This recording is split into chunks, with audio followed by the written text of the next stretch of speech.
आदिवासी माँ के पेट से पैदा होना पड़ता है। आज कुर्मी लोग नहीं मना रहा है क्या बाबा कार्तिक उरांव जी का जयंती? नमस्कार, जोहार। आप देख रहे हैं चैनल न्यूज में, हूँ आपके साथ निशा मिश्रा। झारखंड में इन दिनों एक साथ कई चीजें हो रही हैं। एक ओर घाटशिला उपचुनाव है तो दूसरी ओर कोलाहल बंद का ऐलान है, तो तीसरी ओर स्वास्थ्य व्यवस्था पर लगातार सवाल खड़े किए जा रहे हैं। तो वहीं लातेहार में एक और अच्छी चीज हुई है। लातेहार में कल उरांव जयंती, कार्तिक उरांव जयंती मनाया गया है और इस कार्तिक उरांव जयंती के मौके पर आदिवासियों की दो दमदार धमाकेदार जो नेत्रियां हैं वो एक साथ मंच पर नजर आई हैं। जी हाँ, बिल्कुल सही समझ रहे हैं आप। मैं ज्योत्सना किरकिट्टा और निशा भगत की बात कर रही हूँ। दोनों ने एक साथ एक मंच शेयर किया है और दोनों ने वहीं से हल्ला बोल भी किया है, जहां ज्योत्सना किरकिट्टा ने कार्तिक उरांव जो आदिवासी बेटे थे उनको लेकर बहुत कुछ कहा है, तो वहीं निशा भगत ने इतिहास के कई पन्ने याद दिला दिए हैं कुर्मियों को। एक साथ इन्होंने एक ही मन से, एक स्वर, एक ध्वनि से उन्होंने कुर्मी समाज को साफ तौर पर कह दिया है कि भाई एसटी में तो शामिल आप नहीं होने वाले हैं। जरा सुनते हैं एक एक करके इन दोनों नेत्रियों को। होशियार, खबरदार, सुन लो सारे रंगवसियार। अब पावन धरती से भी आवाज आ चुकी है, वो है लातेहार। अब आदिवासी युवा भी जाग चुका है और लड़ने के लिए है तैयार, और लड़ने के लिए है तैयार। करेंगे आर या पार, क्योंकि जय झारखंड, जय आदिवासी, जोहार लातेहार। आज बाबा कार्तिक उरांव जतरा समिति के आयोजक मुझे लातेहार के प्रखंड में बुलाया गया। मैं बहुत बहुत धन्यवाद देती हूँ आयोजनकर्ता दादाओं को और मंच पे उपस्थित सभी बुद्धिजीवी वर्ग के लोगों को, सबों को जोहार। हमारे युवा साथीगण फुलचंदा, निशा तिर्की जी, सबों को जोहार। आज जो इस कार्तिक उरांव जतरा का आयोजन किया गया है, तो ये वही बाबा कार्तिक उरांव है जो भारत के प्रथम आदिवासी बेटा थे, जो गुमला जैसे छोटे जिले से निकलकर बाहर इंग्लैंड में अपनी प्राथमिक शिक्षा प्राप्त करने गए थे।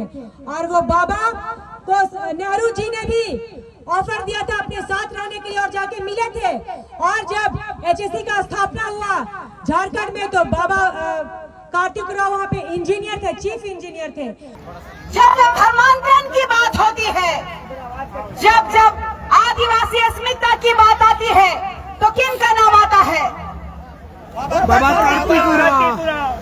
किन का नाम आता है? बाबा कार्तिक उरांव जी का नाम आता है। आदिवासी कहलाने के लिए बाबा आदिवासी माँ के पेट से पैदा होना पड़ता है। तो मैं कहना चाहती हूँ, आज कुर्मी लोग नहीं मना रहा है क्या बाबा कार्तिक उरांव जी का जयंती? मना रहा है। तो कितना साल से मना रहा है? सिर्फ आदिवासी बनने के लिए मना रहा है? 4 साल पहले से? तो हमको समझना होगा कि बाबा कार्तिक उरांव जी का जन्म 1924 में हुआ और 1981 में उनका देहांत हो गया। और उन्होंने अपने 30 साल की जो संसद भवन में अपना जो योगदान दिया सांसद के तौर पे, तो उस समय पूरे भारत का जो संसद भवन में लोग डरते थे। पता है क्यों? आदिवासी शेर होता है, शेर। आदिवासी जल जंगल जमीन का रखवाला है और आदिवासी इस देश का मूल मालिक है। इस बात को समझना होगा कि आप इस देश का मूल मालिक है। और बाबा कार्तिक उरांव जी ने लगातार हमारे लिए आवाज उठाई है कि हमारे आदिवासी समुदाय को छिन्न भिन्न किया जा रहा है, आदिवासी समुदाय को ठगा जा रहा है, आदिवासी संस्कृति पर प्रहार किया जा रहा है। बाबा ने कहा है बार बार कि धर्मांतरित पे रोक लगाना चाहिए। संसद भवन के इतिहास में एक ऐसा काला अध्याय था जो लोग कहते हैं ना कि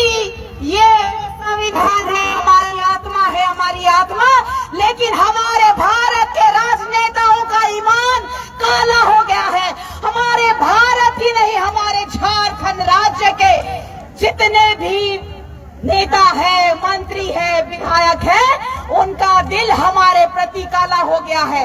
कोई नहीं सोचता कि ये 5th शेड्यूल के तहत आने वाला झारखंड राज्य जो अनुच्छेद 244 में अंकित है कि ये जो झारखंड राज्य है ये आदिवासियों का है।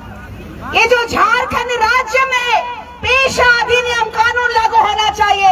इतना नेता लोग आज 101वां जयंती है बाबा कार्तिक उरांव जी का, 101वां जयंती, और इस दरमियान आदिवासी का स्थिति जो है बद से बदतर होते जा रहा है।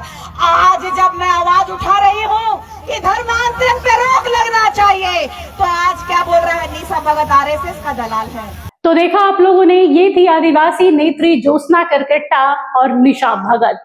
हालांकि पिछले कई दिनों पहले हमने देखा था धुरवा में एक कार्यक्रम हुआ था आदिवासी समाज का, जहां पर निशा भगत को मंच से उतार दिया गया था, जिसको लेकर ये कहा जा रहा था कि भाई उस पूरे कार्यक्रम में ज्योत्सना करकेट्टा को ज्यादा तवज्जो दिया गया था, नहीं ना कि निशा भगत को। लेकिन बाद में धीरे धीरे तस्वीरें साफ हुई। ये था कि मंच पर भले इनके साथ जो हुआ, लेकिन ज्योत्सना करकेट्टा को भी कुछ खास जगह नहीं मिली थी, क्योंकि मंच छोटा था। जिसके बाद से ऐसी कुछ तस्वीरें सामने आई थी जिसमें ये देखा जा रहा था कि ज्योत्सना को भी उतना प्रॉपर जगह नहीं मिला था जितना कहा जा रहा था। लेकिन निशा भगत के साथ जो हुआ था वो आप सबने देखा ही है। लेकिन ये खुशी की बात है कि ये दोनों फायर ब्रांड जो लेडी है, दमदार लेडी ज्योत्सना करकेट्टा और निशा भगत, एक साथ एक मंच एक कार्यक्रम में साथ आई और साथ मिलकर इन्होंने एक उलगुलान किया है कुर्मी समाज के खिलाफ। अब देखना दिलचस्प होगा कि कुर्मी समाज इन दोनों नेत्रियों को क्या जवाब देता है। फिलहाल के लिए बस इतना ही। देखते रहिए चैनल न्यूज। नमस्कार। अगर आपको हमारा ये वीडियो अच्छा लगा तो इसे लाइक करें, शेयर करें और हाँ, सब्सक्राइब करना ना भूलें।